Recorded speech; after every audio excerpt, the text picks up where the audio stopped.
Hey guys, for this video, I'll show you how to access Cloudflare Zero Trust. First, go to your account. Once in, on the left panel, go to Zero Trust section.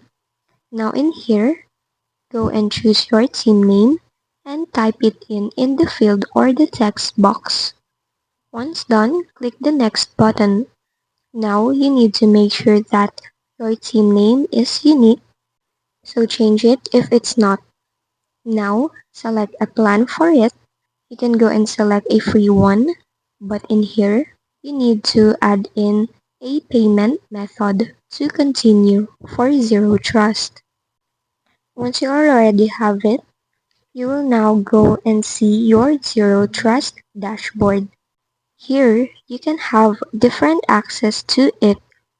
The main purpose of Zero Trust is to protect your systems by assuming that no user or device should be trusted by default even if they're inside your network.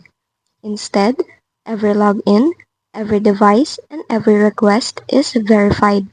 This keeps your apps, data, and users safe from unauthorized access and cyber threats, while still giving your team secure and simple access from anywhere.